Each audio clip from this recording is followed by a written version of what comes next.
एक किसान का बस एक ही सपना था, उसकी बेटी डॉक्टर बने। बेटी ने भी अपने पिता से वादा किया था कि वो एक दिन डॉक्टर जरूर बनेगी। लेकिन कुछ ही दिनों में ऐसा हादसा हुआ कि फूलबाई फूट फूट कर रोने लगी। आखिर ऐसा क्या हुआ? क्या रोशनी अपने पिता का सपना पूरा कर पाएगी? जानिए इस दिल छू लेने वाली कहानी में। भीषण गर्मी के कई महीनों बाद आखिर वो दिन आ ही गया जिसका पूरे ज्योतिनगर गांव को बेसब्री से इंतजार था। पहली बारिश। अचानक काले बादलों ने आसमान को ढक लिया, तेज हवाएं चलने लगी और देखते ही देखते मूसलाधार बारिश शुरू हो गई। बरसती बूंदों ने सूखी धरती को भिगो दिया। पेड़ पौधे झूम उठे और मिट्टी की भीनी भीनी खुशबू पूरे गांव में फैल गई। हर इंसान के चेहरे पर खुशी साफ दिखाई दे रही थी। आखिर सबको भीषण गर्मी से राहत जो मिल गई थी। उसी गांव में रहने वाला किसान सूरज भी बारिश को देखकर बहुत खुश था। वो मुस्कुराते हुए अपनी पत्नी फूलबाई से बोला, कितने दिनों से इस बारिश का इंतजार कर रहा था। आखिरकार भगवान ने हमारी सुन ही ली। अब फसल बोने का समय आ गया है। फूलबाई भी खुशी से मुस्कुराई और बोली, अजी देर मत कीजिए, जल्दी से गांव के जमींदार के पास जाइए और मूंगफली के बीज लेकर आइए। इस बार हम अपने खेत में मूंगफली बोएंगे। ये कहकर उसने सूरज के हाथ में पैसे रख दिए। सूरज बोला, क्यों नहीं, मैं अभी जाता हूँ और बीज लेकर आता हूँ। सिर्फ सूरज ही नहीं, पूरे गांव के किसान जमींदार के घर की ओर जा रहे थे। कोई सोयाबीन के बीज खरीद रहा था, कोई मूंग, कोई उड़द, तो कोई मूंगफली के बीज। हर किसान के मन में अच्छी फसल और खुशहाली की उम्मीद थी। लेकिन जमींदार इस मौके का फायदा उठा रहा था। वो बीज बहुत ऊंचे दामों पर बेच रहा था। मजबूरी में किसान महंगे दाम देकर भी बीज खरीद रहे थे। तभी सूरज भी वहाँ पहुँचा और बोला, जमींदार जी, मुझे भी मूंगफली के बीज दे दीजिए। जल्दी कीजिए, मुझे आज ही अपने खेत में बुआई करनी है। सुनो, यहाँ उधार बिल्कुल नहीं मिलता। अगर पैसे लाए हो तो बीज मिलेंगे, वरना खाली हाथ वापस चले जाओ। नहीं नहीं जमींदार जी, मैं पैसे लेकर आया हूँ, ये लीजिए। अब जल्दी से मुझे बीज दे दीजिए। जमींदार ने पैसे गिने, फिर सूरज को मूंगफली के बीज दे दिए। बीज लेकर सूरज खुशी खुशी अपने घर की ओर चल पड़ा। उसे विश्वास था कि इस बार उसकी मेहनत जरूर रंग लाएगी। सूरज जैसे ही बीज लेकर घर पहुंचा, फूलबाई ने मुस्कुराते हुए पूछा, ले आए बीज? इस बार हमें समय पर खेत में बुआई करनी होगी। कहीं ऐसा ना हो कि देर हो जाए और खेत की नमी सूख जाए। अगर देर हुई तो फिर अगली बारिश का इंतजार करना पड़ेगा। इसलिए आज ही खेत में बीज बोना जरूरी है। सूरज ने सिर हिलाते हुए कहा, हाँ फूलबाई, तुम बिल्कुल सही कह रही हो। हमें आज ही खेत में बुआई करनी होगी। कल मुझे बाजार जाकर अपनी बिटिया रोशनी के लिए 12वीं की किताबें भी लानी हैं।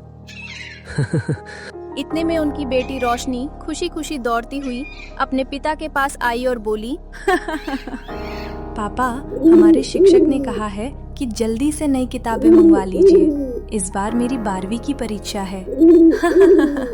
फिर वो भावुक होकर बोली, पिताजी, मैं मन लगाकर पढ़ाई करूंगी। मैं चाहती हूँ कि आपको ज्यादा मेहनत न करनी पड़े। पिताजी, मैं आपका सपना पूरा करना चाहती हूँ। आपकी सबसे बड़ी इच्छा है कि मैं डॉक्टर बनूं। मैं आपसे वादा करती हूँ कि एक दिन मैं ज़रूर डॉक्टर बनूंगी और आपको अपने ऊपर गर्व महसूस कराऊंगी। अगर मैं अच्छे अंक लाऊंगी तो मुझे अच्छे कॉलेज में कम फीस या छात्रवृत्ति के साथ प्रवेश मिल जाएगा। तब आपकी मेहनत भी सफल हो जाएगी। बिटिया, मुझे तुमसे यही उम्मीद थी। मुझे पूरा विश्वास है कि एक दिन तुम हमारे परिवार और पूरे गांव का नाम रोशन करोगी। तुम्हारी मेहनत कभी व्यर्थ नहीं जाएगी। फूलबाई ने भी अपनी बेटी के सिर पर प्यार से हाथ फेरते हुए कहा, भगवान तुम्हारे सारे सपने पूरे करे। चलो फूलबाई, अब देर नहीं करनी चाहिए। खेत में बुआई का समय हो गया है। फिर उसने रोशनी से कहा, बेटी, तुम स्कूल चली जाओ और मन लगाकर पढ़ाई करना। हम दोनों खेत में बुआई करने जा रहे हैं। इतना कहकर सूरज और फूलबाई अपने बैलों, हल और मूंगफली के बीज लेकर खेत की ओर निकल पड़े। दोनों के मन में अच्छी फसल की उम्मीद और बेटी के सुनहरे भविष्य का सपना था। थोड़ी ही देर में सूरज और फूलबाई अपने खेत पर पहुंच गए। पूरे गांव के खेतों में चहल पहल थी। हर किसान अपने अपने खेत में बुवाई करने में जुटा था। कोई सोयाबीन बो रहा था, कोई मूंग, कोई उड़द, तो कोई मूंगफली के बीज बो रहा था। बारिश से भीगी मिट्टी की सुनहरी भीनी भीनी खुशबू चारों ओर फैली हुई थी। ठंडी हवाएं धीरे धीरे बह रही थीं। दूर दूर तक हरे भरे खेत और बादलों से ढका आसमान पूरे वातावरण को मनमोहक बना रहे थे। सूरज ने मुस्कुराते हुए चारों ओर देखा और फूलबाई से कहा, देखो फूलबाई, आज ये खेत कितने सुंदर लग रहे हैं। कुछ दिन पहले तक ऐसा लगता था जैसे इन पर आग बरस रही हो, लेकिन आज ठंडी ठंडी हवा चल रही है। मन को कितना सुकून मिल रहा है। फूलबाई मुस्कुराकर बोली, हाँ, आप बिल्कुल सही कह रहे हैं। आज का दिन कितना सुहाना है। भगवान करे इस बार हमारी फसल भी खूब अच्छी हो। दोनों पूरे मन से मेहनत करने लगे। कई घंटों की कड़ी मेहनत के बाद आखिरकार उन्होंने अपने खेत में मूंगफली के सभी बीज बो दिए। दोनों ने संतोष की सांस ली और भगवान का धन्यवाद किया। तभी पास वाले खेत से उनका पड़ोसी सुरेश आवाज लगाते हुए आया, अरे सूरज भैया, इस बार अपने खेत में क्या बोया है?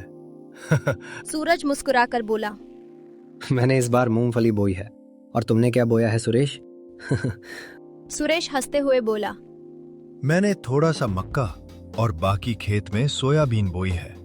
अब भगवान से यही प्रार्थना है कि इस बार बारिश अच्छी हो और फसल बढ़िया निकले।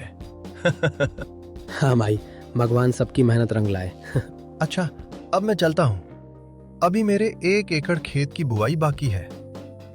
इतना कहकर सुरेश अपने खेत की ओर वापस चला गया और सूरज व फूलबाई भी अपनी मेहनत पूरी करके खुशी खुशी घर लौटने की तैयारी करने लगे। शाम को जब सूरज और फूलबाई खेत से घर लौटे, तब तक रोशनी भी स्कूल से वापस आ चुकी थी। तीनों के चेहरों पर खुशी साफ दिखाई दे रही थी। उन्हें विश्वास था कि इस बार उनकी मेहनत जरूर रंग लाएगी। फूलबाई ने सबके लिए स्वादिष्ट खाना बनाया। तीनों ने साथ बैठकर भोजन किया, कुछ देर बातें की और फिर अपने अपने सपनों के साथ रात को सो गए। देखते ही देखते कुछ दिन बीत गए। एक सुबह सूरज तैयार होकर बोला, फूलबाई, मैं खेत देख कर आता हूँ। देखता हूँ कि मूंगफली के बीज ठीक से अंकुरित हुए हैं या नहीं। फूलबाई मुस्कुराकर बोली, हाँ, जाइए।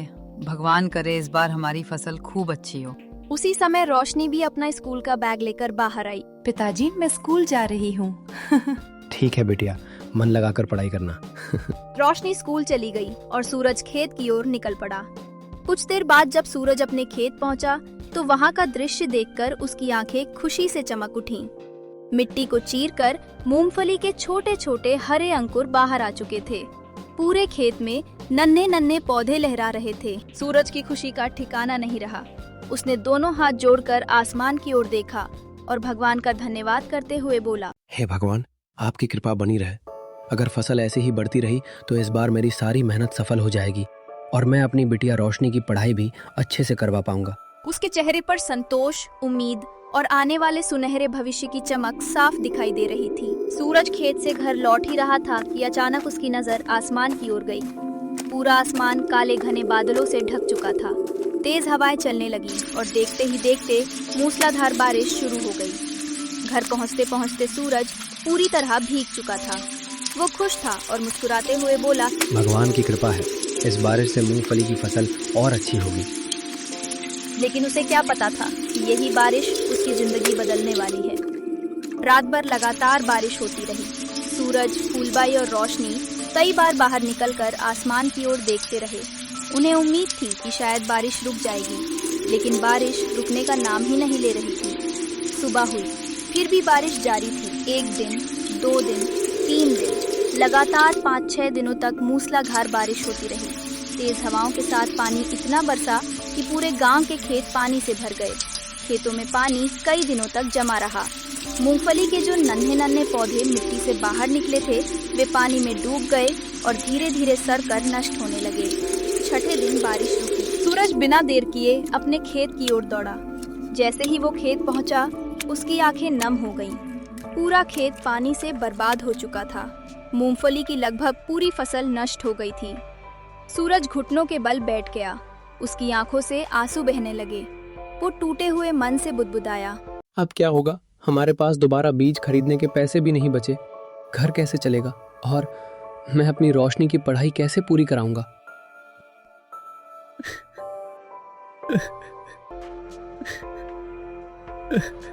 भारी मन से वो घर लौटने लगा। रास्ते में अचानक उसके सीने में तेज दर्द उठा।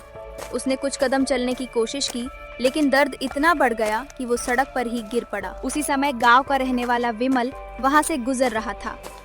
सूरज भैया, क्या हुआ आपको? विमल ने तुरंत गांव जाकर फूलबाई को खबर दी।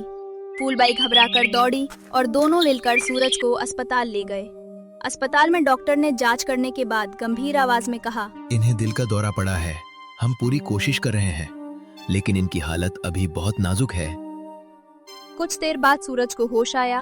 उसने कमजोर आवाज में फूलबाई का हाथ पकड़कर कहा, फूलबाई, मेरा सबसे बड़ा सपना था कि हमारी रोशनी डॉक्टर बने, लेकिन अब फसल भी बर्बाद हो गई। समझ नहीं आ रहा कि उसके सपने कैसे पूरे होंगे। फूलबाई की आंखों से आंसू बहने लगे। उसने खुद को संभालते हुए कहा, आप चिंता मत कीजिए, भगवान कोई न कोई रास्ता जरूर निकालेंगे, बस आप ठीक हो जाइए। लेकिन सूरज के मन पर चिंता का बोझ बहुत गहरा था। उसकी तबीयत में कोई सुधार नहीं हुआ। कुछ दिनों तक डॉक्टरों ने पूरी कोशिश की, पर आखिरकार एक दिन सूरज ने अंतिम सांस ले ली। ये खबर सुनते ही फूलबाई और रोशनी फूट फूट कर रोने लगी। रोशनी अपने पिता के पार्थिव शरीर से लिपटकर रोते हुए बोली, पिताजी, कुछ ही दिन पहले तो हम सब कितने खुश थे। आपने मुझसे वादा किया था कि मेरी पढ़ाई कभी नहीं रुकेगी। आप मुझे छोड़कर कैसे चले गए? पूरे गांव की आंखें नम हो गईं। गांव वालों ने मिलकर सूरज का अंतिम संस्कार किया। सूरज के जाने के बाद फूलबाई और रोशनी की दुनिया जैसे उजड़ गई। घर में सन्नाटा था, खेत बर्बाद हो चुके थे और भविष्य पूरी तरह अंधकारमय दिखाई दे रहा था। फूलबाई अपने आंसू नहीं रोक पा रही थी, जबकि रोशनी चुपचाप अपने पिता की तस्वीर को देख रही थी। उसके मन में केवल एक ही सवाल था, अब हमारा सहारा कौन बनेगा?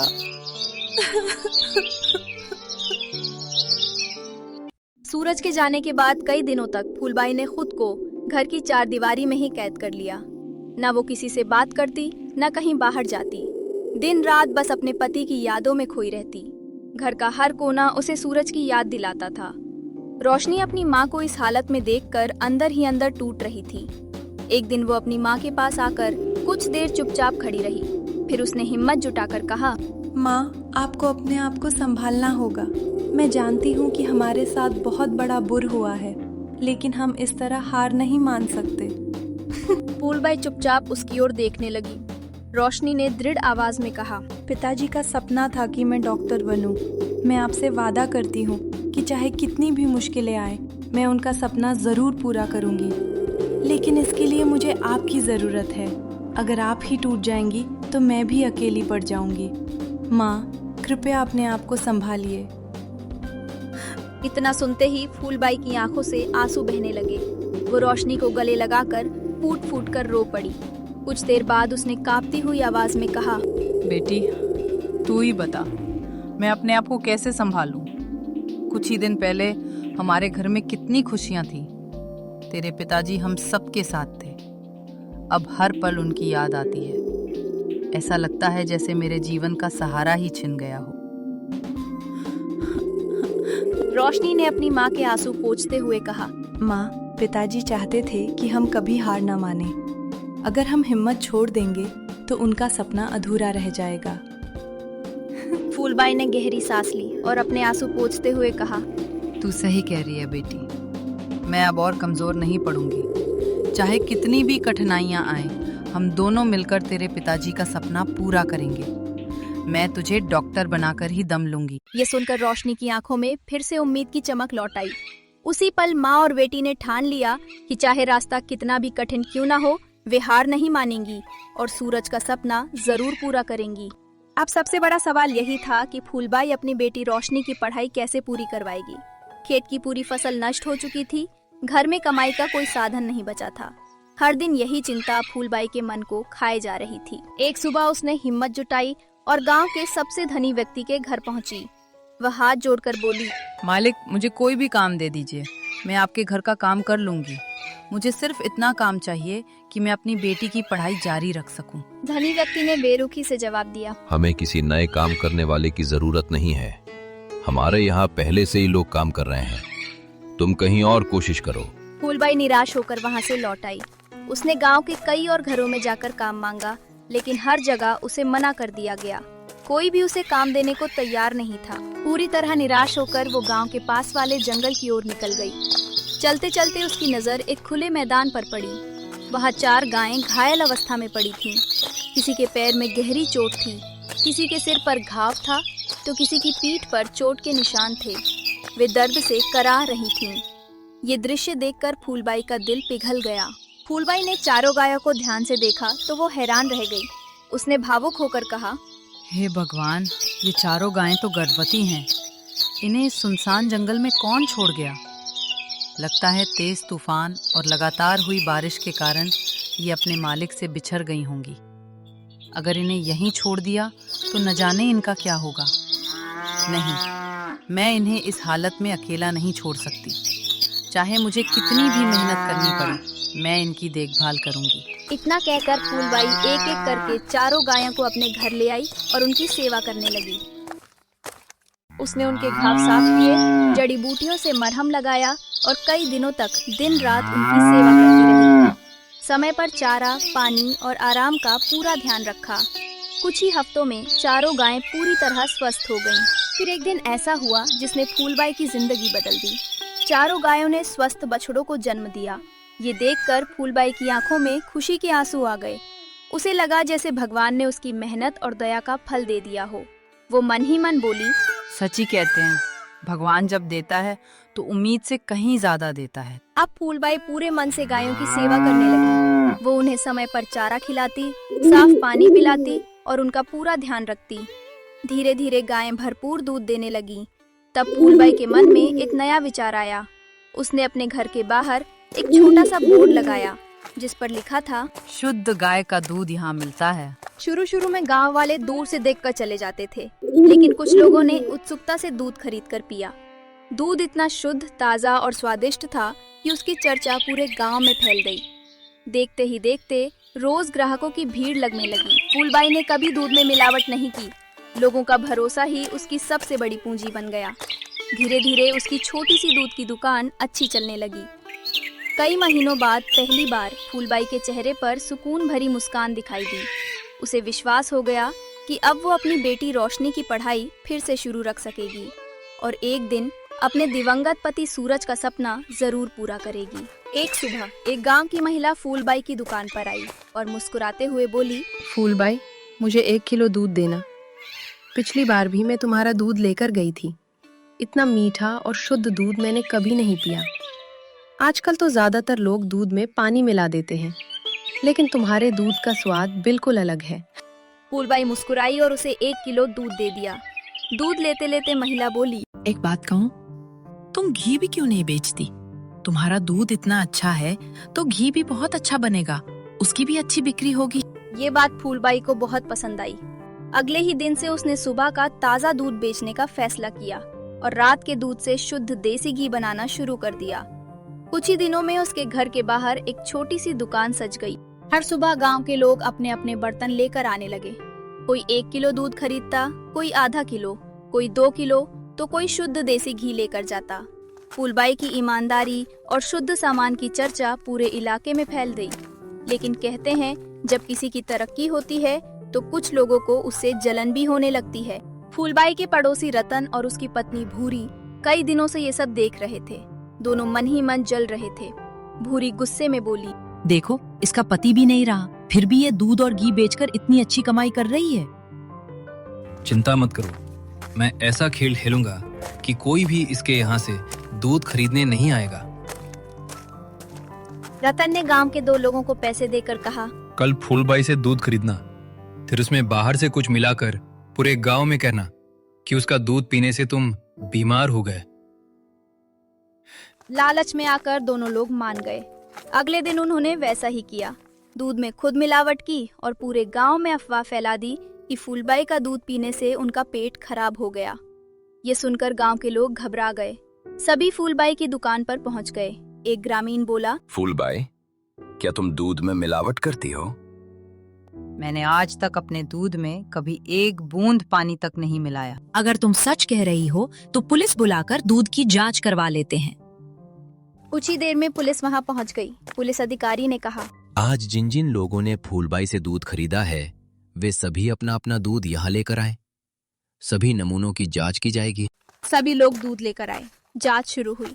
रिपोर्ट आने पर पता चला कि पूरे गांव में केवल उन 2 लोगों के दूध में ही मिलावट थी जिन्होंने शिकायत की थी। बाकी सभी नमूने बिल्कुल शुद्ध निकले। पुलिस अधिकारी ने सख्त आवाज में पूछा, अगर फूलबाई मिलावट करती तो सभी के दूध में मिलावट मिलती, सिर्फ तुम दोनों के दूध में ही क्यों मिली? सच सच बताओ। पुलिस के डर से दोनों घबरा गए और उन्होंने पूरी सच्चाई बता दी। हमें रतन और भूरी ने पैसे दिए थे, उन्होंने ही झूठा आरोप लगाने के लिए कहा था। सच्चाई सामने आते ही पूरे गांव के लोग हैरान रह गए। पुलिस ने रतन और भूरी को झूठी साजिश रचने और बदनाम करने के आरोप में गिरफ्तार कर लिया। कुछ समय जेल में रहने के बाद उन्हें अपनी गलती का एहसास हुआ। उस दिन के बाद पूरे गांव का फूलबाई पर भरोसा पहले से भी ज्यादा बढ़ गया। उसकी दूध और घी की दुकान पहले से अधिक चलने लगी। इधर रोशनी ने मन लगाकर पढ़ाई जारी रखी। समय बीतता गया और 12वीं की परीक्षा आ गई। रोशनी ने पूरी मेहनत से परीक्षा दी और बहुत अच्छे अंकों से उत्तीर्ण हुई। उसके उत्कृष्ट अंकों के कारण उसे एक अच्छे मेडिकल कॉलेज में प्रवेश मिल गया। कई वर्षों की कठिन मेहनत, संघर्ष और लगन के बाद आखिरकार वो डॉक्टर बन गई। एक दिन वो सफेद कोट पहने अपनी नई कार से अपने गांव लौटी। पूरा गांव उसे देखने के लिए इकट्ठा हो गया। सभी गर्व से कह रहे थे, देखो, हमारे गांव की बेटी डॉक्टर बनकर लौट आई है। फूलबाई की आंखों से खुशी के आंसू बह निकले। उसने अपनी बेटी को गले लगाते हुए कहा, बेटी, अगर आज तुम्हारे पिताजी जिंदा होते तो तुम्हें देखकर सबसे ज्यादा खुश वही होते। उनका सपना आज सच हो गया। इससे बड़ी खुशी मेरे जीवन में और कोई नहीं हो सकती। माँ, ये सब आपकी मेहनत, ईमानदारी और हिम्मत का परिणाम है। अगर आपने हार मान ली होती तो मैं कभी डॉक्टर नहीं बन पाती। इसके बाद रोशनी ने एक बड़ा फैसला लिया। उसने शहर में नौकरी करने के बजाय अपने गांव और आसपास के गांवों के लोगों की सेवा करने का निर्णय लिया। धीरे धीरे उसके अस्पताल में दूर दूर से मरीज आने लगे। अब गांव के लोगों को इलाज के लिए शहर नहीं जाना पड़ता था। फूलबाई ने आसमान की ओर देखकर मुस्कुराते हुए मन ही मन कहा, सूरज, तुम्हारा सपना पूरा हो गया। उस दिन ऐसा लगा मानो आसमान से सूरज भी मुस्कुरा रहा हो। शिक्षा, मेहनत और कभी हार न मानने का साहस इंसान को एक दिन उसके सपनों की मंजिल तक जरूर पहुंचाता है। अगर आपको फूलबाई की मेहनत प्रेरणादायक लगी तो इस वीडियो को एक लाइक जरूर करें। ऐसे ही प्रेरणादायक और दिल छू लेने वाली कहानियों के लिए हमारे चैनल को सब्सक्राइब करें और अपनी राय कमेंट में जरूर लिखें।